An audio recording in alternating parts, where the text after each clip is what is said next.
നിങ്ങളൊരു social science ബിരുദധാരി ആണെങ്കിൽ അല്ലെങ്കിൽ സോഷ്യോളജിയിൽ സോഷ്യൽ വർക്കിലൊക്കെ നിങ്ങൾക്ക് ഡിഗ്രി ഉണ്ടെങ്കിൽ അല്ലെങ്കിൽ അതിലെ ഹയസ്റ്റ് ക്വാളിഫിക്കേഷൻ നിങ്ങൾക്കുണ്ടെങ്കിൽ നിങ്ങൾക്ക് ഏറ്റവും നല്ലൊരു അവസരമാണ് സോഷ്യൽ ജസ്റ്റിസ് ഡിപ്പാർട്ട്മെന്റിലെ പ്രൊബേഷൻ ഓഫീസർ ആവാൻ. സോ അപ്പോൾ ഇങ്ങനെയാണ് നമ്മൾ പ്രൊബേഷൻ ഓഫീസറിന്റെ സിലബസ് ഡിവൈഡ് ചെയ്തിരിക്കുന്നത്. ഹായ് എവരിവൺ, എല്ലാവർക്കും സ്വാഗതം. I M doctor Aneesh. ഇന്ന് നമ്മൾ സംസാരിക്കാൻ പോകുന്നത് നിങ്ങൾ വളരെ ആകാംക്ഷയോടുകൂടി കാത്തിരിക്കുന്ന പുതിയൊരു കോഴ്സാണ് അല്ലേ. അതായത് സോഷ്യൽ ജസ്റ്റിസ് ഡിപ്പാർട്ട്മെന്റിൽ പുതിയതായിട്ട് നോട്ടിഫിക്കേഷൻ വന്ന് നിങ്ങൾ പഠിച്ചു തുടങ്ങിയ പുതിയൊരു കോഴ്സിന്റെ സിലബസ് ആണ്. അതായത് 2019 വന്നിട്ടുള്ള സിലബസിനെ ബേസ് ചെയ്തിട്ട് അല്ലെങ്കിൽ ആ സിലബസ് ആണ് നമ്മളിവിടെ ഡിസ്കസ് ചെയ്യാൻ പോകുന്നത്. നിങ്ങളൊരു സോഷ്യൽ സയൻസ് ബിരുദധാരി ആണെങ്കിൽ അല്ലെങ്കിൽ സോഷ്യോളജിയിൽ സോഷ്യൽ വർക്കിലൊക്കെ നിങ്ങൾക്ക് ഡിഗ്രി ഉണ്ടെങ്കിൽ അല്ലെങ്കിൽ അതിലെ ഹയസ്റ്റ് ക്വാളിഫിക്കേഷൻ നിങ്ങൾക്കുണ്ടെങ്കിൽ നിങ്ങൾക്ക് ഏറ്റവും നല്ലൊരു അവസരമാണ് സോഷ്യൽ ജസ്റ്റിസ് ഡിപ്പാർട്ട്മെന്റിലെ പ്രൊബേഷൻ ഓഫീസർ ആവാൻ. അപ്പോൾ നമുക്ക് നേരിട്ട് സിലബസിലേക്ക് പോവാം. ഈ സിലബസ് കണ്ടിട്ട് ആരും വറീഡ് ആവണ്ട, എൻട്രി നിങ്ങളോടൊപ്പം ഉള്ളപ്പോൾ എന്തിനു വറി അല്ലേ. സോ അപ്പോൾ നമ്മൾ നേരെ സിലബസിലേക്ക് പോവാണ്. നമ്മളുടെ പ്രൊബേഷൻ ഓഫീസറിന്റെ സിലബസ് മെയിനായിട്ട് നമ്മൾ 3 ഭാഗങ്ങളായിട്ടാണ് തിരിച്ചിരിക്കുന്നത് അല്ലേ. സോ അതായത് ഒരു 3 ഭാഗങ്ങൾ നമുക്കിതിൽ കാണാൻ പറ്റും. നിങ്ങളൊരു സോഷ്യോളജി ഗ്രാജുവേറ്റ് ആണെങ്കിൽ അല്ലെങ്കിൽ സോഷ്യൽ വർക്ക് ഗ്രാജുവേറ്റ് ആണെങ്കിൽ ഇതിൻ്റെ 2 ഭാഗം നിങ്ങൾക്ക് വളരെ ഈസി ആയിട്ട് കവർ ചെയ്യാൻ പറ്റുന്നതും, എന്നാൽ ഒന്നാമത്തെ ഭാഗം എല്ലാവർക്കും അതായത് സോഷ്യൽ സയൻസ് സ്ട്രീമിലുള്ള എല്ലാവരും കോമൺ ആയിട്ട് കുറച്ചെങ്കിലും അറിയാവുന്നതുമായിട്ടുള്ള ഒരു ഏരിയയാണ്. സോ അപ്പോൾ നമുക്ക് നേരെ പോവാം. അപ്പോൾ പാർട്ട് 1, അതായത് നമ്മൾ പറഞ്ഞു പ്രൊബേഷൻ ഓഫീസറിന്റെ സിലബസ് 3 ഭാഗങ്ങളായിട്ടാണ് തിരിച്ചിരിക്കുന്നത്. Part 1, part 2 and part 3. അതിൻ്റെ ക്വാളിഫിക്കേഷനും നിങ്ങൾ കണ്ടു അല്ലേ. ഒന്ന് സോഷ്യൽ സയൻസ്, അല്ലെങ്കിൽ സോഷ്യോളജി, അല്ലെങ്കിൽ സോഷ്യൽ വർക്ക്. അപ്പോൾ ഈ 3 ഏരിയയിൽ നിന്നുള്ള ഭാഗങ്ങൾ ഉൾപ്പെടുത്തിക്കൊണ്ടിട്ടാണ് ഈ സിലബസ് ചെയ്തിരിക്കുന്നത്. പാർട്ട് 1, അപ്പോൾ നമുക്ക് ആദ്യം നോക്കാം.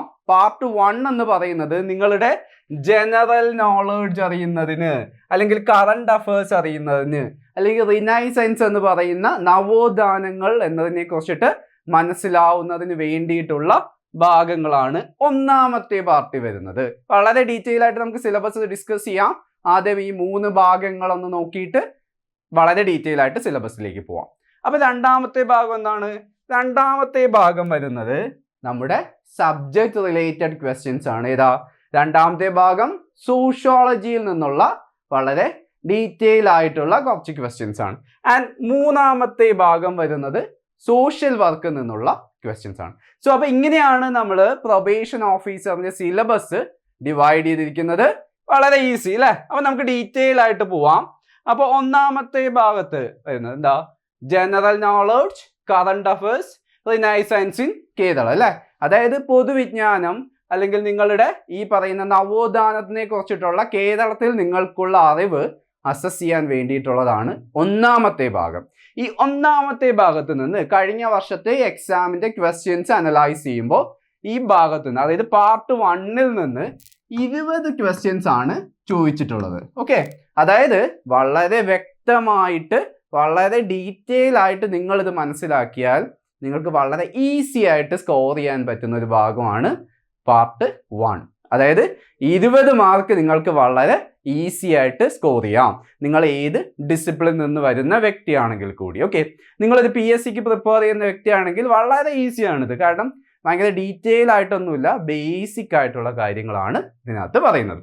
സോ അപ്പോൾ പാർട്ട് 1ൽ അതിൻ്റെ ആദ്യം നമ്മൾ ഡിസ്കസ് ചെയ്യുന്നത് salient features of Indian constitution, അതായത് ഇന്ത്യൻ ഭരണഘടനയുടെ പ്രത്യേകതകൾ എന്താണ് എന്നാണ്. അതിനകത്ത് സാലിയന്റ് ഫീച്ചേഴ്സ് ഓഫ് ഇന്ത്യൻ കോൺസ്റ്റിറ്റ്യൂഷനകത്ത് പ്രിയാമ്പിൾ, അതിൻ്റെ സിഗ്നിഫിക്കൻസ്, ഈ പറയുന്ന കോൺസ്റ്റിറ്റ്യൂഷനുമായിട്ട് ബന്ധപ്പെട്ട fundamental rights, directive principle, state policy, relation between fundamental rights and directive principle, ഇതുപോലെ നമ്മളുടെ കോൺസ്റ്റിറ്റ്യൂഷനുമായി ബന്ധപ്പെട്ടിട്ട് മിനിമം നമ്മൾ ഹൈസ്കൂൾ ഹയർ സെക്കൻഡറി സമയത്തൊക്കെ പഠിച്ചിട്ടുള്ള പല കാര്യങ്ങളുടെയും ഒരു ബേസിക് ആയിട്ടുള്ള ക്വസ്റ്റ്യൻസ് അല്ലെങ്കിൽ ബേസിക് ആയിട്ടുള്ള സംഭവങ്ങളാണ് ഇതിനകത്ത് വരുന്നത്. സോ നോക്കൂ, അതിനകത്ത് തന്നെ central state relations, legislative, administrative and financial service under the union and state, ഇതൊക്കെ വളരെ ബേസിക് ആയിട്ട് നമ്മുടെ ഡിഗ്രി അല്ലെങ്കിൽ +2 തലങ്ങളിലൊക്കെ നമ്മൾ പഠിച്ചിട്ടുള്ള അല്ലെങ്കിൽ സോഷ്യൽ സയൻസ് പഠിച്ചിട്ടുള്ള കുട്ടികൾക്ക് അല്ലെങ്കിൽ വ്യക്തികൾക്ക് അറിയാവുന്നതാണ് അല്ലേ. സോ അപ്പോൾ നമ്മൾ എന്താ, ഇതൊക്കെയാണ് നമ്മൾ ഈ പറയുന്ന കറണ്ട് അഫയേഴ്സിന്റെ ഫസ്റ്റ് ഭാഗത്ത് ചോദിക്കുന്നത് അല്ലെങ്കിൽ ഫസ്റ്റ് ഭാഗത്ത് നമുക്ക് പഠിക്കാനുള്ളത്. ഇതൊക്കെ കണ്ടിട്ട് നിങ്ങൾ ടെൻഷൻ ആവണ്ട. എൻട്രിയിൽ നല്ല അടിപൊളി ടീച്ചേഴ്സ് നിങ്ങൾക്ക് ഇതിന്റെ വളരെ ഡീറ്റെയിൽ ആയിട്ടുള്ള ഷോർട്ട് കട്ടോടുകൂടി പഠിക്കാൻ പറ്റുന്ന പല പല സെഷൻസ് അല്ലെങ്കിൽ ക്ലാസ്സുകൾ നിങ്ങൾക്ക് തരും.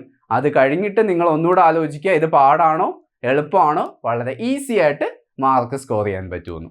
സോ അപ്പോൾ നല്ല രണ്ടാമത്തെ ഭാഗം വരുന്നത് social welfare legislations and programmes. അതായത് ഇതൊരു പ്രൊബേഷനുമായി ബന്ധപ്പെട്ടിട്ടുള്ള എക്സാം ആയതുകൊണ്ട് അതിനകത്ത് സോഷ്യൽ വെൽഫെയർ പ്രോഗ്രാംസും ആൻഡ് അതുമായി ബന്ധപ്പെട്ടിട്ടുള്ള കുറച്ച് ലെജിസ്ലേഷൻസ് ഒക്കെയാണ് വരുന്നത്. അതായത് right to information act, prevention of atrocities against women, children, food security act, എൻവയോൺമെന്റൽ act, social welfare programs like employment guarantee program, organ and blood donation etc. അല്ലേ. എന്ന് വെച്ചാൽ ആസ് എ സിറ്റിസൺ അല്ലെങ്കിൽ ഒരു വ്യക്തി എന്നുള്ള നിലയിൽ നമ്മൾ അറിഞ്ഞിരിക്കേണ്ട ബേസിക് ആയിട്ടുള്ള ഗവൺമെന്റിന്റെ അല്ലെങ്കിൽ ഈ പറയുന്ന വെൽഫെയർ പ്രോഗ്രാംസും ലെജിസ്ലേഷൻസും ഒക്കെയാണ് ഇതിനകത്ത് വരുന്നത് അല്ലേ. നോക്കൂ, റൈറ്റ് ടു ഇൻഫോർമേഷൻ ആക്ട് എല്ലാവരും അറിഞ്ഞിരിക്കണം അല്ലേ. അതായത് പിന്നെന്താ, food security act, social welfare programmes, atrocities against, സ്ത്രീകൾക്കും കുട്ടികൾക്കും ഒക്കെ എതിരെ നടക്കുന്ന അതിക്രമങ്ങളെ കുറിച്ചിട്ട് അല്ലെങ്കിൽ അതിനു വേണ്ടി വന്നിട്ടുള്ള അല്ലെങ്കിൽ അതിനെ തടയാൻ വേണ്ടി വന്നിട്ടുള്ള പ്രോഗ്രാംസുകളെ കുറിച്ച്, എംപ്ലോയ്മെന്റ് ഗ്യാരണ്ടി പ്രോഗ്രാംസിനെ കുറിച്ചിട്ടൊക്കെയാണ് ഈ ഭാഗത്തെ രണ്ടാമത്തെ പാർട്ടിൽ നമ്മൾ ഡിസ്കസ് ചെയ്യുന്നത്. സോ അപ്പൊ എന്താ, അതില് മൂന്നാമത്തെ ഭാഗത്ത് വരുന്ന എന്താ, റിനൈസൻസ് ഇൻ കേരള. അതായത് കേരളത്തിലെ നവോത്ഥാന പ്രസ്ഥാനം, നവോത്ഥാനത്തിനെ കുറിച്ചിട്ടാണ് നമ്മൾ മൂന്നാമത്തെ ഇതിൽ പറയുന്നത്.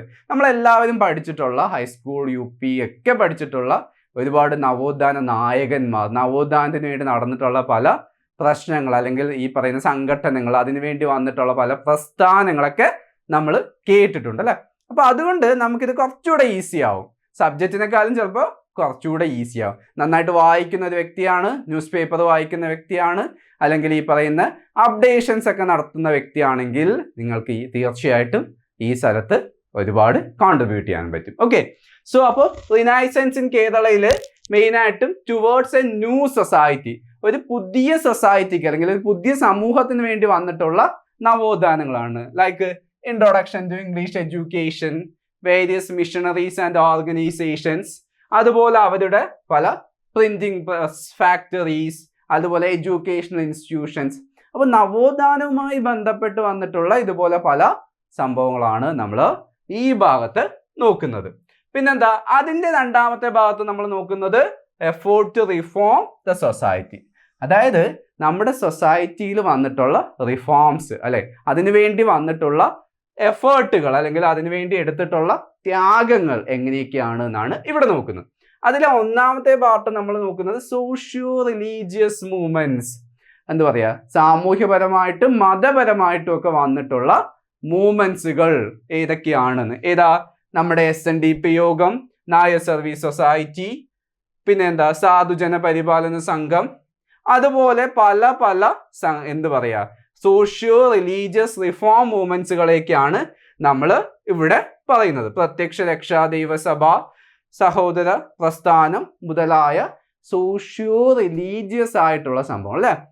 ഇതൊക്കെ നമ്മൾ വളരെ ഡീറ്റെയിൽ ആയിട്ട് കേട്ടിട്ടുണ്ട്.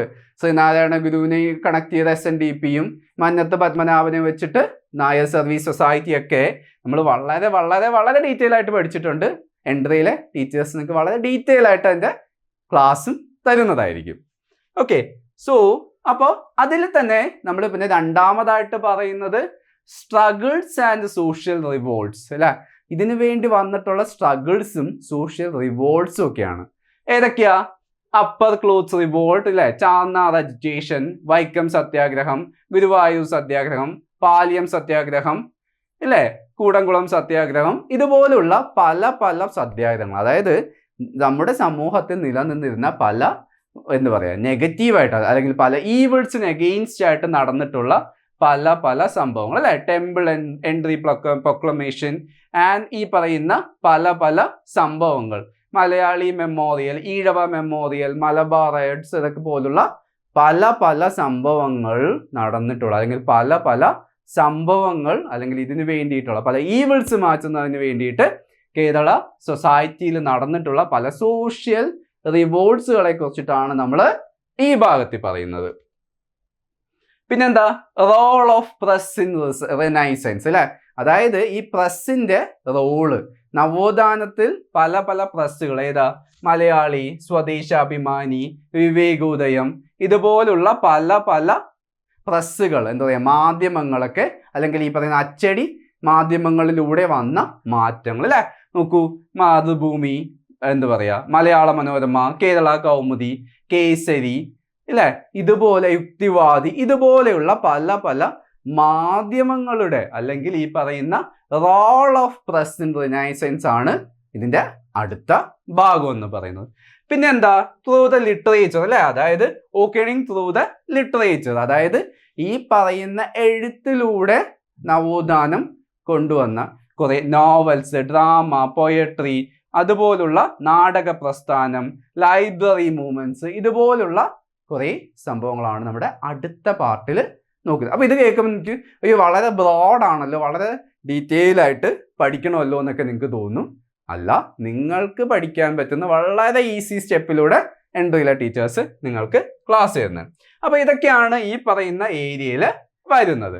സോ പിന്നെ അതിൽ വരുന്ന അടുത്ത ഒരു പാർട്ടാണ് വിമൺ ആൻഡ് സോഷ്യൽ ചേഞ്ചസ്, സ്ത്രീയും സാമൂഹിക മാറ്റവും എന്ന് പറയുന്നത് അല്ലെ. ഒരുപാട് സാമൂഹിക മാറ്റത്തിന് വേണ്ടി ഫൈറ്റ് ചെയ്ത സ്ത്രീകളെ കുറിച്ചിട്ട് അല്ലെ.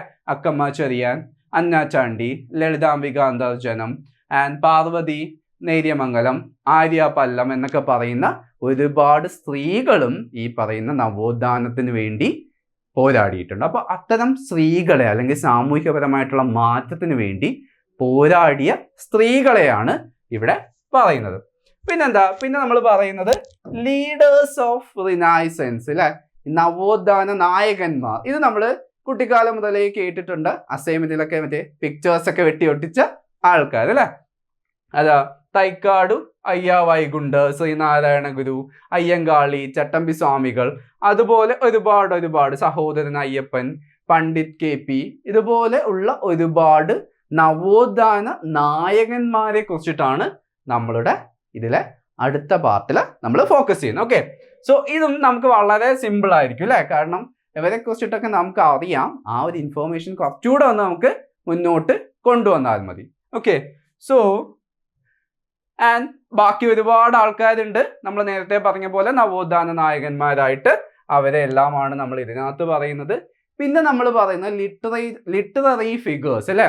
ഈ പറയുന്ന സാഹിത്യത്തിലെ, അല്ലെങ്കിൽ സാഹിത്യത്തിലേക്കുള്ള ഏറ്റവും പ്രഗത്ഭരായ വ്യക്തികൾ അല്ലെ.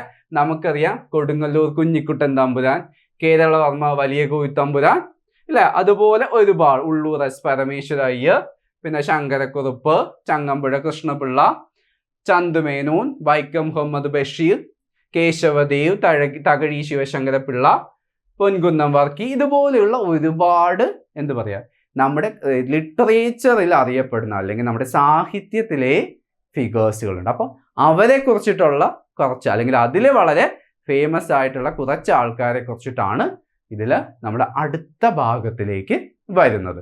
സോ ആൻഡ് ഇതാണ് നമ്മളുടെ മെയിൻ ആയിട്ടും ഇതിൽ ആദ്യത്തെ ഭാഗത്തിൽ വരുന്നത്. സോ നിങ്ങൾ ഇത് കണ്ട് പേടിക്കണ്ട. നമ്മുടെ ആദ്യത്തെ ഭാഗത്തിൽ മെയിൻ ആയിട്ടും നിങ്ങളുടെ ഒരു ജനറൽ നോളജ്, പൊതുവിജ്ഞാനം മനസ്സിലാക്കുന്നതിനും കറണ്ട് അഫയേഴ്സ്, ഇപ്പൊ ലേറ്റസ്റ്റ് ആയിട്ടുള്ള നിങ്ങളുടെ അപ്ഡേഷൻസ് മനസ്സിലാക്കുന്നതിനും കേരളത്തിന്റെ നവോത്ഥാനത്തെ കുറിച്ച് മനസ്സിലാക്കുന്നതിനുമായിട്ടുള്ള ക്വസ്റ്റ്യൻസ് ആണ് ഉണ്ടാവുന്നത്. അത് 20 മാർക്കിനുമായിരിക്കും. നിങ്ങൾ previous years question paper discussion വരുമ്പോൾ നിങ്ങൾക്ക് മനസ്സിലാവും. വളരെ സിമ്പിളായിട്ട്, വളരെ ബേസിക് ആയിട്ടുള്ള കാര്യങ്ങൾ മാത്രമാണ് ഈ ഏരിയകളിൽ നിന്ന് വന്നിട്ടുള്ളത്. അപ്പോൾ നിങ്ങൾ വളരെ ഡീറ്റെയിൽ ആയിട്ട്, അല്ലെങ്കിൽ അതിൻ്റെ ബേസിക് നോളജ് ഉണ്ടെങ്കിൽ കൂടി നമുക്ക് പഠിക്കാൻ പറ്റുന്നതാണ്. ഓക്കെ, സോ ഇനിയാണ് നമ്മളുടെ രണ്ടാമത്തെയും മൂന്നാമത്തെയും പാർട്ടിലേക്ക് പോകുന്നത്. പാർട്ട് 2 എന്ന് പറയുന്നത് സോഷ്യോളജിയിൽ നിന്നുള്ള ക്വസ്റ്റ്യൻസ് ആണ്. അതായത് നിങ്ങൾ സോഷ്യോളജി ഗ്രാജുവേറ്റ് ആണെങ്കിൽ, അല്ലെങ്കിൽ സോഷ്യോളജിയിൽ നിങ്ങൾക്ക് പോസ്റ്റ് ഗ്രാജുവേഷനോ അല്ലെങ്കിൽ ഹയർ ക്വാളിഫിക്കേഷനോ ഉണ്ടെങ്കിൽ വളരെ ഈസി ആയിട്ട് നിങ്ങൾക്ക് ആൻസർ ചെയ്യാൻ പറ്റുന്ന ഒരു ഏരിയ ആണ് സോഷ്യോളജി പാർട്ട് എന്ന് പറയുന്നത് അല്ലേ. അതായത് സോഷ്യോളജി പാർട്ട് എന്താ, ഈ പറയുന്ന ഒരു കാര്യം കൂടെ ആലോചിക്കുക. സോഷ്യോളജിയും സോഷ്യൽ വർക്കും 4 പാർട്ടുകൾ, അതായത് ഈ പാർട്ടിന്റെ ഉള്ളിൽ 4 സബ് ഡിവിഷൻസ് ആയിട്ടാണ് തിരിച്ചിട്ടുള്ളത്. അപ്പോൾ നമ്മൾ നേരത്തെ പറഞ്ഞതുപോലെ 2 or 3 അല്ല 4 സബ് ഡിവിഷൻസ് ആയിട്ടാണ് തിരിച്ചിട്ടുള്ളത്. ഈ 4 സബ് ഡിവിഷൻസും തമ്മിൽ വളരെ കണക്റ്റഡ് ആയിട്ടുള്ള രീതിയിലുമാണ് അറേഞ്ച് ചെയ്തിരിക്കുന്നത്. ഓക്കെ, സോ അപ്പോൾ സോഷ്യോളജിയിൽ അതിൽ 1ാമത്തെ സബ് ഡിവിഷനിൽ മെയിനായിട്ടും വന്നിട്ടുള്ളത് what you mean by sociology എന്ന് വെച്ചാൽ എന്താണ് സോഷ്യോളജി, സോഷ്യോളജിയുടെ മീനിങ്, അതിൻ്റെ സ്കോപ്പ്, പിന്നെ അതുപോലെയുള്ള പല സംഭവങ്ങൾ. ഈ പറയുന്ന സോഷ്യോളജിയുമായി ഹിസ്റ്ററിക്കുള്ള ബന്ധം, എക്കണോമിക്സിനുള്ള ബന്ധം, പൊളിറ്റിക്കൽ സയൻസിനുള്ള ബന്ധം, ആന്ത്രോപോളജിയിലുള്ള ബന്ധം, സൈക്കോളജി, അതുപോലെയുള്ള പല സാധനം. കാരണം ഇത് ഒരു സോഷ്യൽ സയൻസ് ഗ്രാജുവേറ്റിനും കൂടെയുള്ള എക്സാം ആണ് അല്ലേ. സോ അപ്പോൾ ഈ സോഷ്യോളജി എന്ന് പറയുന്ന ഡിസിപ്ലിനും അത് സോഷ്യൽ സയൻസ് ഡിസിപ്ലിൻ തമ്മിലുള്ള ബന്ധം എന്താണ് എന്ന് ഉള്ള ക്വസ്റ്റ്യൻസും ഉണ്ട്. അതിനുശേഷം എന്താ, ബേസിക് കൺസെപ്റ്റ് ഓഫ് സൊസൈറ്റി അല്ലേ. സൊസൈറ്റിയിലെ ബേസിക് കൺസെപ്റ്റ്സ് ഒക്കെ എന്താ, അല്ലെങ്കിൽ ഈ പറയുന്ന സോഷ്യോളജിയുടെ ബേസിക് കൺസെപ്റ്റ്സ് ഒക്കെ എന്താണ്.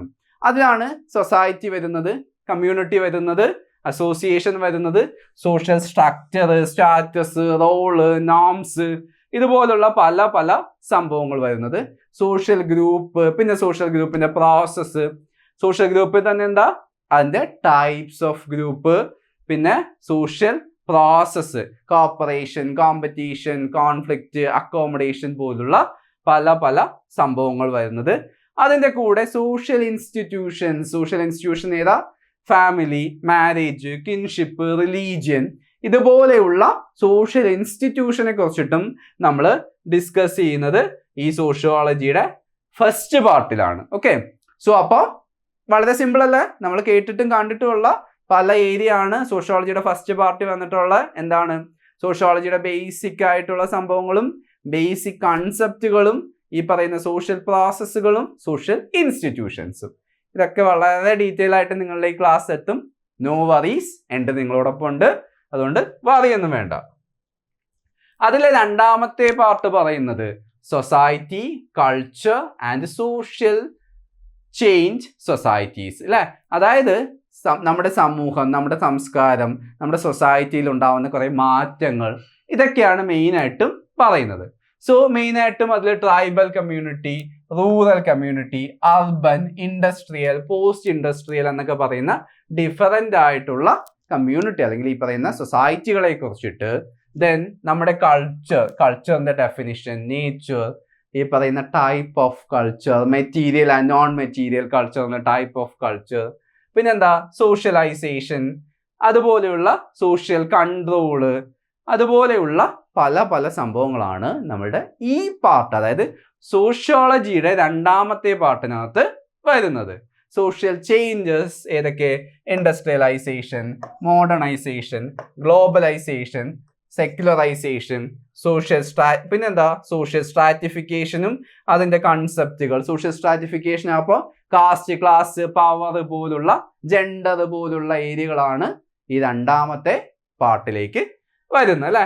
അതായത് നിങ്ങൾക്ക് വളരെ ഡീറ്റെയിൽ ആയിട്ട് അറിയാനും നിങ്ങൾക്ക് എന്ത് പറയാ ആൻസർ ചെയ്യാനും പറ്റുന്ന ബേസിക് ആയിട്ടുള്ള നോളജ് ഉണ്ടെങ്കിൽ നിങ്ങൾക്ക് ആൻസർ ചെയ്യാൻ പറ്റുന്ന പല പല ക്വസ്റ്റ്യൻസ് ആയിരിക്കും ഇതിൽ നിന്നുണ്ടാകുന്നത്. ഇതിലെ പല ടേമുകളും നിങ്ങൾ ഏത് ഡിസിപ്ലിനിൽ വന്നതാണെങ്കിലും നിങ്ങൾ കേട്ടിട്ടുള്ളതോ കണ്ടിട്ടുള്ളതോ ആയിരിക്കും. അപ്പോൾ അതുകൊണ്ട് കുറച്ചുകൂടെ ഈസി ആയിട്ട് നിങ്ങൾക്കിതിനെ നോക്കാം. നിങ്ങൾക്ക് ഫെമിലിയർ ആയിട്ടുള്ള പല പല ടേമുകളും ആണിത്. സോ അപ്പോൾ ഇതാണ് 2ാമത്തെ. ആൻഡ് 3ാമത്തെ വരുമ്പോൾ പ്രത്യേകിച്ച് പറയേണ്ട ആവശ്യമില്ല, നമ്മളെല്ലാവരും പഠിച്ചിട്ടുള്ള ഒരു സംഭവമാണ് അല്ലേ, മെത്തേഡ് ഇൻ സോഷ്യൽ റിസർച്ച് അല്ലേ. സോഷ്യൽ റിസർച്ചിലെ മെത്തേഡ്സ് എന്താണ് എന്നാണ് ഈ പറയുന്ന 3ാമത്തെ, അതായത് പാർട്ടിലെ 2ാമത്തെ പാർട്ടിലെ 3ാമത്തെ ഭാഗം പറയുന്നത്. അതിനകത്ത് എന്താണ് സോഷ്യൽ റിസർച്ച്, എന്താണ് അതിൻ്റെ ഡെഫിനിഷൻ, എന്താണ് നേച്ചർ, പർപ്പസ്, സ്റ്റെപ്പ് പോലുള്ള സംഭവങ്ങളാണ് വരുന്നത്. അതിനകത്ത് തന്നെ എന്താ റിസർച്ച് മെത്തേഡിനകത്ത് ഏതൊക്കെ, റിസർച്ച് ഡിസൈൻ വരുന്നു, പിന്നെന്താ ഹൈപ്പോത്തീസിസ് വരുന്നു, സാമ്പിളിംഗ് വരുന്നു, സാമ്പിളിംഗ് പ്രൊസീജിയർ വരുന്നു, data collection methods and techniques വരുന്നു, പിന്നെന്താ analysis, data analysis, use of computers, social റിസർച്ചിന്റെ ക്ലാസിഫിക്കേഷൻസ് പോലുള്ള പല സംഭവങ്ങൾ അല്ലേ. നിങ്ങൾ റിസർച്ച് മെത്തഡോളജി പഠിച്ചിട്ടുണ്ടെങ്കിൽ, റിസർച്ച് മെത്തഡോളജി പഠിക്കാൻ ആഗ്രഹം ഉണ്ടെങ്കിൽ നിങ്ങൾക്ക് എന്തായാലും ഈ ക്ലാസ്സുകളൊക്കെ ഒന്ന് കേൾക്കണം കേട്ടോ. ഈ പറയുന്ന എക്സാമിന് മാത്രമല്ല, നിങ്ങളുടെ ജീവിതത്തിൽ പലപ്പോഴും നിങ്ങൾ നടത്താൻ പോകുന്ന അല്ലെങ്കിൽ നിങ്ങളുടെ ജോലിയുമായി ബന്ധപ്പെട്ട് നിങ്ങൾക്ക് വളരെ ഉപകാരമുള്ള ഒരു സംഭവമാണ് റിസർച്ച് എന്ന് പറയുന്നത്. അപ്പോൾ റിസർച്ചിന്റെ ബേസിക് ആയിട്ടുള്ള, അതായത് ഒരു പ്രോബ്ലം ഐഡന്റിഫൈ ചെയ്യുന്ന മുതൽ അല്ലെങ്കിൽ ഒരു റിസർച്ച് തുടങ്ങുന്ന മുതൽ അതിന്റെ ഫൈനൽ റിപ്പോർട്ട് ആവുന്നത് വരെയുള്ള പ്രോസസ്സുകളാണ് മെത്തേഡ് ഓഫ് സോഷ്യൽ റിസർച്ചിനകത്ത് പറയുന്നത്. എങ്ങനെ ഡേറ്റ കളക്ട് ചെയ്യുന്നു, എങ്ങനെ അനലൈസ് ചെയ്യുന്നു, എങ്ങനെ ടാബുലേറ്റ് ചെയ്യുന്നു, എങ്ങനെ ഫൈനലി റിപ്പോർട്ട് ആക്കുന്നു, അതിനു മുന്നേ ഏത് സാമ്പിളിംഗ് ഉപയോഗിക്കുന്നു, എന്ത് ഹൈപ്പോത്തീസിസ് ഉപയോഗിക്കുന്നു, ഏത് റിസർച്ച് ഡിസൈൻ ഉപയോഗിക്കുന്നു, എങ്ങനെ നിങ്ങൾ ഇതിനെയൊക്കെ മാറ്റിമറിച്ച് കൊണ്ടുവരുന്നു അല്ലേ. So these are the methods in social work. അപ്പോൾ സോഷ്യോളജിയുടെ മൂന്നാമത്തെ ഭാഗം methods in social research. Okay, so അതിലെ നാലാമത്തെ അല്ലെങ്കിൽ ലാസ്റ്റ് ഭാഗമായിട്ട് നമ്മൾ പറയുന്നത് എന്താ, സോഷ്യൽ പ്രോബ്ലംസ് ഇൻ ഇന്ത്യ അല്ലെ. അതായത് ഇന്ത്യയിൽ ഇപ്പോൾ നിലനിൽക്കുന്ന സോഷ്യൽ പ്രോബ്ലംസ് എന്തൊക്കെയാണ് അല്ലെ, സാമൂഹിക പ്രശ്നങ്ങൾ എന്താ സോഷ്യൽ പ്രോബ്ലം എന്ന് പറയുന്നത്. അപ്പോൾ എന്താ പറയാ, ഒരു ഗ്രൂപ്പ് ഓഫ് ആൾക്കാരെ ഒരുമിച്ച് ബാധിക്കുന്ന, അതിനൊരു സൊല്യൂഷൻ കണ്ടുപിടിക്കേണ്ട അത്യാവശ്യമുള്ള അല്ലെങ്കിൽ അങ്ങനെയുള്ള ഒരു സംഭവത്തിനാണ് നമ്മളെപ്പോഴും സോഷ്യൽ പ്രോബ്ലം എന്ന് പറയുന്നത് അല്ലെ. അതായത് എനിക്ക് ഇന്നൊരു സങ്കടം വന്നു പറഞ്ഞാൽ അത് സോഷ്യൽ പ്രോബ്ലം അല്ല, അതിന് ചിലപ്പോൾ കോസ് ചിലപ്പോൾ ഒരു സോഷ്യൽ പ്രോബ്ലം ആയിട്ടും വരാം അല്ലെ. അപ്പൊ നമ്മുടെ ഇന്ത്യയിലുള്ള സാമൂഹിക പ്രശ്നങ്ങൾ ഏതൊക്കെയാണ്? Poverty, inequality, caste and gender, അതുപോലുള്ള പല സംഭവങ്ങൾ അല്ലെ. അതായത് റീജിയണൽ, റിലീജിയസ്, എത്നിക് മൈനോറിറ്റീസ്, ഈ പറയുന്ന ഡൊമസ്റ്റിക് വയലൻസ്, ഡൗറി, ഡിവോഴ്സ്, അതുപോലുള്ള കൾച്ചറൽ കോൺഫ്ലിക്റ്റുകൾ, പ്രോബ്ലംസ് ഓഫ് എൽഡർലി, പിന്നെന്താ പല ഡെവലപ്മെന്റൽ ഇഷ്യൂസ് അല്ലെ. അതായത് ഏതൊക്കെ? Regional disparities, development induced displacement, ecological degradation, environmental pollution, consumerism പോലുള്ള പല പ്രശ്നങ്ങൾ അല്ലെങ്കിൽ നമ്മുടെ സൊസൈറ്റിയെ ബാധിച്ചുകൊണ്ടിരിക്കുന്ന പല സാമൂഹിക പ്രശ്നങ്ങളെ കുറിച്ചിട്ടാണ് നമ്മൾ ഈ ഭാഗത്ത് സംസാരിക്കുന്നത് അല്ലെ. അതായത് നമ്മുടെ സൊസൈറ്റിയെ വളരെ നെഗറ്റീവായിട്ട് ഇൻഫ്ലുവൻസ് ചെയ്യുകയും അതിന് ഒരു സൊല്യൂഷൻ കണ്ടുപിടിക്കേണ്ട ആവശ്യമുണ്ട് എന്ന് തോന്നുമ്പോഴാണ് നമ്മൾ അതിനെ സോഷ്യൽ പ്രോബ്ലം ആയിട്ട് പഠിക്കുന്നത് അല്ലെ. സോ അപ്പൊ നമ്മളെല്ലാവരും കേട്ടിട്ടുള്ളതാണ് എന്താ, white collar crime, corruption, changing profile of crime and criminals, drug addiction, suicide, ഇതുപോലുള്ള പല സംഭവങ്ങൾ. അപ്പോൾ നമ്മുടെ സോഷ്യോളജിയുടെ ലാസ്റ്റ് ഭാഗം പറയുന്നത് സോഷ്യൽ പ്രോബ്ലംസിനെ കുറിച്ചിട്ടാണ്, സാമൂഹിക പ്രശ്നങ്ങളെ കുറിച്ചിട്ടാണ് നമ്മൾ അവിടെ ഡിസ്കസ് ചെയ്യുന്നത്. ഓക്കെ, സോ അപ്പോൾ നമ്മൾ ഒന്നാമത്തെ പാർട്ട് പറഞ്ഞു ജനറൽ ആയിട്ട്, രണ്ടാമത്തെ സബ്ജക്റ്റ് റിലേറ്റഡ് പാർട്ടായിരുന്നു, ദാറ്റ് ഈസ് സോഷ്യോളജിയിൽ നിന്നുള്ളതാണ്. മൂന്നാമത്തെ പാർട്ട് നമ്മൾ പറയുന്നത് സോഷ്യൽ വർക്കിൽ നിന്നുള്ളതാണ്. പാർട്ട് 3 ഡിവൈഡഡ് ഇൻ അല്ലെങ്കിൽ എന്താ പറയുക ഇൻക്ലൂഡഡ് ഇൻ സോഷ്യൽ വർക്കാണ് അല്ലെ. അതായത് ഇതിനെയും നമ്മൾ 4 സബ് പാർട്ടായിട്ട് അല്ലെങ്കിൽ 4 സബ് ഡിവിഷൻ ആയിട്ട് ഡിവൈഡ് ചെയ്തിട്ടുണ്ട്. അപ്പോൾ സോഷ്യൽ വർക്കിലെ ഒന്നാമത്തെ മൊഡ്യൂൾ എന്ന് പറയുന്നത് നമുക്കറിയാം, what you mean by social work. അതായത് സോഷ്യൽ വർക്കിന്റെ ബേസിക് ആയിട്ടുള്ള ഒരു ഇൻട്രൊഡക്ഷൻ ആണ് ഈ പറയുന്ന സോഷ്യൽ വർക്ക് പാർട്ടിൽ നമ്മൾ പറയുന്നത്. സോഷ്യൽ വർക്കിന്റെ ഡെഫിനിഷൻ എന്താ, മീനിങ് എന്താ, ഒബ്ജക്റ്റീവ്സ് എന്താ, ഗോൾ എന്താ, അതിന്റെ പ്രിൻസിപ്പിൾ, അസംഷൻസ് പോലുള്ള സോഷ്യൽ വർക്കിന്റെ ബേസിക് കാര്യങ്ങൾ ആൻഡ് എന്താ പറയാ മെത്തേഡ്സ് ഓഫ് സോഷ്യൽ വർക്ക് എന്ന് പറയുന്ന basic and auxiliary methods of social work എന്ന് പറയുന്നത്. പിന്നെന്താ tools and techniques, skills and ability of professional social work practitioners എന്നൊക്കെ പറയുന്ന പല രീതിയിലുള്ള, അതായത് ആസ് എ സോഷ്യൽ വർക്ക് എന്ന് പറയുന്നത് പ്രൊഫഷൻ മനസ്സിലാവാൻ വേണ്ടി അല്ലെങ്കിൽ ആ പ്രൊഫഷനെ കുറിച്ചിട്ടുള്ള ബേസിക് ആയിട്ടുള്ള കാര്യങ്ങളാണ് പാർട്ട് 1 നമ്മൾ ഡിസ്കസ് ചെയ്യുന്നത് അല്ലേ. അതായത് അതിന്റെ ബേസിക് ആയിട്ടുള്ള എന്താണ് സോഷ്യൽ വർക്ക് എന്നൊക്കെ പറയുന്നത്. അതിന്റെ കൂടെ തന്നെ എന്താണ് ഡെവലപ്മെന്റൽ സൈക്കോളജി, അതിന്റെ മേജർ സൈക്കോളജിക്കൽ സോഷ്യോളജിക്കൽ തിയറീസ് ഏതൊക്കെയാണ് അല്ലെ. എറിക്സണും കോൾബർഗും സിഗ്മണ്ട് ഫ്രോയിഡും പോലെയുള്ള പല വ്യക്തികളുടെ എന്താ പറയുക വളരെ ഇമ്പോർട്ടൻ്റ് ആയിട്ടുള്ള കുറേ ഡെവലപ്മെൻറ്റൽ തിയറീസും കൂടെ നമ്മൾ ഇതിനകത്ത് ഡിസ്കസ് ചെയ്യുന്നുണ്ട് അല്ലേ. അതായത് നിങ്ങളൊരു സൈക്കോളജി ഗ്രാജുവേറ്റ് ആണെങ്കിലോ സോഷ്യോളജി ആണെങ്കിലോ സോഷ്യൽ വർക്ക് ആണെങ്കിലോ അല്ലെങ്കിൽ ഇതുമായി ബന്ധപ്പെട്ട ഏതെങ്കിലും കോഴ്സ് നിങ്ങൾ ചെയ്തിട്ടുണ്ടെങ്കിലോ നിങ്ങൾ പല തവണ കേട്ട വ്യക്തികളാണ് അല്ലേ ഇവരെല്ലാം. സോ അപ്പോൾ അതുപോലുള്ള പല സംഭവങ്ങളാണ്. ആൻഡ് പിന്നെന്താ developmental task, early and late childhood, അതുപോലുള്ള സൈക്കോളജിക്കൽ സോഷ്യൽ പോലുള്ള പല പല സംഭവങ്ങൾ, നിങ്ങളുടെ ഡെവലപ്മെന്റൽ ലൈഫ് സ്പാനിൽ വരുന്ന പല പല മാറ്റങ്ങൾ, ഇതൊക്കെയാണ് നമ്മൾ സോഷ്യൽ വർക്കിലെ ഒന്നാമത്തെ ഭാഗത്ത് പറയുന്നത്. That is introduction to social work എന്ന് പറയാൻ. ഓൺ ദ സെയിം ടൈം അതിൻ്റെ കൂടെ ഇൻട്രൊഡക്ഷൻ ടു ഡെവലപ്മെന്റൽ സൈക്കോളജി. ഇത്രയാണ് നമ്മൾ സോഷ്യോളജിയുടെ സോഷ്യൽ വർക്കിന്റെ പാർട്ട് 1 പറയുന്നത്. ആൻഡ് സോഷ്യൽ വർക്കിന്റെ പാർട്ട് 2 പറയുന്നത് working with individuals. Social work പഠിച്ചവർക്കാണെങ്കിൽ അറിയാം, വർക്കിംഗ് വിത്ത് ഇൻഡിവിജ്വൽസിനെ നമ്മൾ എന്ത് പറയും? സോഷ്യൽ കേസ് വർക്ക് എന്ന് പറയും. അതായത് സോഷ്യൽ കേസ് വർക്ക് എന്ന് പറയുന്നത് സോഷ്യൽ വർക്കിന്റെ പ്രൈമറി മെത്തേഡ്സ് ഓഫ് സോഷ്യൽ വർക്കിൽ ഒന്നാണ് അല്ലേ. അതായത് നമ്മളുടെ ക്ലയന്റുമായി നേരിട്ട് കണ്ട് ഒരു ഇൻഡിവിജ്വൽ അല്ലെങ്കിൽ ഒരു വ്യക്തിയുടെ പ്രശ്നത്തെ നമ്മൾ സോൾവ് ചെയ്യാൻ ശ്രമിക്കുന്നതിന് നമ്മൾ സോഷ്യൽ കേസ് വർക്ക് എന്ന് പറയും അല്ലേ. സോ അപ്പോൾ അതിൽ പറയുന്നത് വർക്കിംഗ് വിത്ത് ഇൻഡിവിജ്വൽ മീൻസ് സോഷ്യൽ കേസ് വർക്കിനെ കുറിച്ചിട്ടാണ്. എന്താ സോഷ്യൽ കേസ് വർക്ക്? അതിന്റെ പ്രിൻസിപ്പിൾസ്, കോമ്പോണൻസ്, വർക്ക് എത്തിക്സ് പോലുള്ള പല സംഭവങ്ങൾ, ആൻഡ് അതിന്റെ ഗോള്, അതിന്റെ പ്രോസസ്സുകൾ, അതിനു വേണ്ടി ഉപയോഗിക്കുന്ന പല പല ഡിഫറെന്റ് മോഡൽസ് എങ്ങനെയാണ് എന്നൊക്കെയാണ് നമ്മൾ ഇതിനകത്ത് പറയുന്നത്. മോഡൽസ് വരുമ്പോൾ ഏതാ? Dynamic, system model, psycho social, humanistic, extensional, ഇതുപോലുള്ള പല പല മോഡൽസ് ഓഫ് അല്ലെങ്കിൽ ഈ പറയുന്ന models used by case work എന്ന് പറയുന്ന കുറേ സംഭവങ്ങളാണ് ഇതിൽ വർക്കിംഗ് വിത്ത് ഇൻഡിവിജ്വലിനകത്ത് പറയുന്നത്. അതായത് ഒരു വ്യക്തിയുടെ ഇടയിൽ നമ്മൾ വർക്ക് ചെയ്യുമ്പോൾ വർക്കിംഗ് വിത്ത് ഇൻഡിവിജ്വൽ അല്ലേ. സോ നമ്മൾ അതാണ് അതിനകത്ത് പറയുന്നത്. രണ്ടാമത് നമ്മൾ പറയുന്നത് എന്താ? Working with group and community അല്ലേ. നിങ്ങൾ ഒരു ഗ്രൂപ്പിൻ്റെ ഇടയിൽ, ഗ്രൂപ്പ് എന്ന് പറയുമ്പോൾ ഒന്നിൽ കൂടുതൽ ആൾക്കാർ ഉള്ള അല്ലേ, അവരുടെ ഇടയിൽ വർക്ക് ചെയ്യുമ്പോൾ ഉള്ളത് എങ്ങനെ? ഒരു കമ്മ്യൂണിറ്റിയുടെ ഇടയിൽ. നമ്മൾ സോഷ്യൽ വർക്കിൽ പറയുമ്പോൾ സോഷ്യൽ ഗ്രൂപ്പ് വർക്കും കമ്മ്യൂണിറ്റി ഓർഗനൈസേഷൻ എന്നും പറയും. സോഷ്യൽ വർക്ക് ബാക്ക്ഗ്രൗണ്ടിൽ നിന്ന് വരുന്നവരാണെങ്കിൽ ഇറ്റ്സ് വെരി ഈസി അല്ലേ. നിങ്ങൾ തുടങ്ങുമ്പോൾ മുതൽ പഠിക്കുന്ന കുറേ ടേംസുകളാണ്. അപ്പോൾ നമ്മൾ അതിൻ്റെ മൂന്നാമത്തെ പാർട്ട് എന്ന് പറയുന്നത് working with groups and community അല്ലേ. അതായത് ആ സോഷ്യൽ ഗ്രൂപ്പ് വർക്കിൻ്റെയും കമ്മ്യൂണിറ്റി ഓർഗനൈസേഷൻ്റെയും ഒബ്ജക്റ്റീവ്സ് എന്താണ്, സ്കോപ്പ് എന്താണ്, അതിൻ്റെ purpose of social group work എന്താണ്, ഗ്രൂപ്പ് വർക്കിൻ്റെ പ്രിൻസിപ്പിൾസ് എന്താണ്, അതിൻ്റെ പ്രോസസ്സ് എന്താണ് എന്നൊക്കെയാണ് നമ്മൾ ഇതിനകത്ത് മെയിനായിട്ടും പറയുന്നത്. സോ ഒരു ഡിസിഷൻ മേക്കിംഗ് എങ്ങനെയാണ്, പ്രോഗ്രാം പ്ലാനിങ് എങ്ങനെയാണ്, പ്രോഗ്രാം ഇംപ്ലിമെൻറ്റേഷൻ എങ്ങനെയാണ് എന്നൊക്കെയുള്ള, അതായത് ഒരു ഗ്രൂപ്പിൻ്റെ ഇടയിൽ ഒരു ഗ്രൂപ്പ് വർക്കും അല്ലെങ്കിൽ ഒരു കമ്മ്യൂണിറ്റിയുടെ ഇടയിൽ ഒരു കമ്മ്യൂണിറ്റി ഓർഗനൈസേഷനും ഒക്കെ എങ്ങനെ ചെയ്യാം എന്നുള്ളതാണ് മെയിനായിട്ടും ഇതിൻ്റെ അണ്ടറിലേക്ക് വരുന്നത്. സോ അപ്പോൾ ഇതാണ് നമ്മൾ അതിൻ്റെ മൂന്നാമത്തെ ഭാഗത്തിൽ വരുന്നത് സോഷ്യൽ ഗ്രൂപ്പ് വർക്ക് അല്ലേ.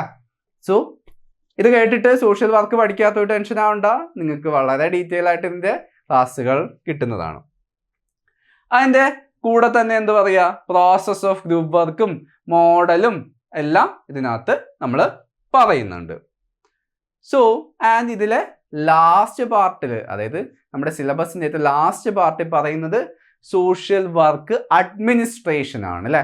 സോഷ്യൽ വർക്ക് അഡ്മിനിസ്ട്രേഷൻ എങ്ങനെയാണ്, അതിൻ്റെ ആ കൺസെപ്റ്റ് എന്താണ്, അല്ലെങ്കിൽ അതിൻ്റെ മെത്തേഡ്സ് എന്താണ്, അതെങ്ങനെയാണ് ഒരു അഡ്മിനിസ്ട്രേഷൻ ചെയ്യുന്നത്, അതിൻ്റെ പ്രിൻസിപ്പിൾസ് എന്താണ്, ഒബ്ജക്റ്റീവ്സ് എന്താണ്, അല്ലെങ്കിൽ ഓർഗനൈസേഷൻ സ്ട്രക്ചർ എന്താണ്, ഒരുപാട് വന്നിട്ടുള്ള സ്ട്രക്ചറൽ പ്രോഗ്രാംസ് എന്തൊക്കെയാണ്, കുറച്ച് വന്നിട്ടുള്ള നിയമങ്ങൾ എന്തൊക്കെയാണ് അല്ലേ. അതായത് സോഷ്യൽ ജസ്റ്റിസ് ഡിപ്പാർട്ട്മെൻറ്റിൽ ആവശ്യം അല്ലെങ്കിൽ സോഷ്യൽ ജസ്റ്റിസിൽ വന്നിട്ടുള്ള റെലവൻ്റ് ആയിട്ടുള്ള ലെജിസ്ലേഷൻസ് എന്തൊക്കെയാണ് അല്ലേ. നമുക്കറിയാം ഇത് സോഷ്യൽ ജസ്റ്റിസ് ഡിപ്പാർട്ട്മെൻറ്റിൽ ഒരു വേക്കൻസി അല്ലെങ്കിൽ പോസ്റ്റ് ആണ്. അപ്പോൾ അതിനകത്ത് വന്നിട്ടുള്ള പ്രൊബേഷൻ ഒഫൻഡേഴ്സ് ആക്ട് എങ്ങനെ, juvenile justice act, child labour act, പിന്നെന്താ domestic violence act, POCSO act, ഇതുപോലുള്ള പല പല ആക്റ്റുകൾ എങ്ങനെയാണ് അല്ലെങ്കിൽ ലെജിസ്ലേഷൻസ് എന്തൊക്കെയാണ് എന്നുള്ളതാണ് ഈ ലാസ്റ്റ് പാർട്ടിൽ നമ്മൾ പറയുന്നത്. സോ അപ്പോൾ ഇതാണ് നമ്മളുടെ സിലബസ് എന്ന് പറയുന്നത്. അപ്പോൾ നമ്മുടെ സിലബസ് എന്ന് പറയുന്നത് ഒന്നാമത്തെ ഭാഗം ജനറൽ ആയിട്ടുള്ള നിങ്ങളുടെ ബേസിക് ആയിട്ടുള്ള ജനറൽ നോളജും കറണ്ട് അഫേഴ്സും കേരള നവോത്ഥാനവും അസസ് ചെയ്യുന്നതാണ്. കഴിഞ്ഞ വർഷം അതിൽ നിന്ന് 20 മാർക്സ്, അതായത് 20 മാർക്കിന്റെ ക്വസ്റ്റ്യൻസ് ആണ് ചോദിച്ചത്. ആൻഡ് രണ്ടാമത്തെ പാർട്ട് എന്ന് പറയുന്നത് സോഷ്യോളജി എന്നാണ്. സോഷ്യോളജിയുടെ ബേസിക് കൺസെപ്റ്റുകളും അതിൻ്റെ എന്താ പറയുക റിസർച്ചും സോഷ്യൽ പ്രോബ്ലംസും പോലുള്ള ഏരിയയിൽ നിന്നുള്ള ക്വസ്റ്റ്യൻസ്, അല്ലെങ്കിൽ അതാണ് നമ്മുടെ സിലബസിൽ നിന്നുള്ളത്. കഴിഞ്ഞ തവണ 40 മാർക്കിൽ നിന്നുള്ള ക്വസ്റ്റ്യൻസ് ആയിരുന്നു സോഷ്യോളജിയിൽ നിന്നുണ്ടായിരുന്നത്. വളരെ ബേസിക് ആയിട്ട് നിങ്ങൾക്കൊരു ബേസിക് അണ്ടർസ്റ്റാൻഡിങ് ഉണ്ടെങ്കിൽ ആൻസർ ചെയ്യാൻ പറ്റുന്ന ക്വസ്റ്റ്യൻസ് ആയിരുന്നു അതിലുണ്ടായിരുന്നത്. മൂന്നാമത്തെ പാർട്ട് എന്ന് പറയുന്നത് സോഷ്യൽ വർക്കിൽ നിന്നുള്ളതാണ്. അതിൽ സോഷ്യൽ വർക്കിൻ്റെ ഇൻട്രൊഡക്ഷനും സോഷ്യൽ വർക്കിൻ്റെ മെത്തേഡ്സും സോഷ്യൽ വർക്ക് അഡ്മിനിസ്ട്രേഷനുമാണ് വളരെ ഡീറ്റെയിൽ ആയിട്ട് പറയുന്നത്. സോ വളരെ ഈസി ആയിട്ട് ചിട്ടയായിട്ട് പഠിച്ചാൽ നിങ്ങൾക്ക് വളരെ ഡീറ്റെയിൽ ആയിട്ട് അല്ലെങ്കിൽ വളരെ ഈസി ആയിട്ട് 2025 നിങ്ങൾക്ക് നേടിയെടുക്കാൻ പറ്റുന്ന ഒരു പോസ്റ്റാണ് പ്രൊബേഷൻ ഓഫീസർ. അപ്പോൾ വളരെ ചിട്ടയായിട്ട് എങ്ങനെ പഠിക്കണം, എപ്പോൾ പഠിക്കണം, എവിടെ പഠിക്കണം എന്ന് ആലോചിച്ച് ടെൻഷനായിട്ടിരിക്കുന്നവരാണെങ്കിൽ ഡോണ്ട് വറി, സ്റ്റേ ട്യൂൺഡ്. എൻട്രിയിൽ നിങ്ങൾക്ക് ആവശ്യമായിട്ടുള്ള എല്ലാ ഗൈഡൻസുകളും കിട്ടുന്നതാണ്. നിങ്ങൾ അത് നോക്കി പഠിക്കുക. അതിന് വേണ്ടിയിട്ട് നിങ്ങൾ പ്രിപ്പയർ ചെയ്യുക. നിങ്ങളുടെ സമയത്തിൽ ഒരു ഭാഗം ഇതിനും കൂടെ വേണ്ടി മാറ്റിവെക്കുക. അങ്ങനെയാണെങ്കിൽ 2025 നിങ്ങളുടെ ഗവൺമെൻറ് ജോലി എന്ന് പറയുന്ന ഒരു ലക്ഷ്യം അല്ലെങ്കിൽ ഒരു ആഗ്രഹം വളരെ ഈസി ആയിട്ട് നമുക്ക് സാധിക്കാൻ പറ്റും. അപ്പോൾ സ്റ്റേ ട്യൂൺ. ഇനി വരുന്ന ക്ലാസ്സുകൾ മറക്കാതെ നിങ്ങൾ കാണുക. ഇതിൽ താല്പര്യമുള്ള നിങ്ങളുടെ സുഹൃത്തുക്കൾക്കും കൂടെ സജസ്റ്റ് ചെയ്യുക. അവരും പഠിക്കട്ടെ, അവരും ഗവൺമെൻറ് ജോലി നേടട്ടെ എന്ന് ആശംസിക്കുന്നു. Thank you. അടുത്ത ക്ലാസ്സിൽ പുതിയൊരു കോൺസെപ്റ്റുമായിട്ട് കാണാം. Thank you so much.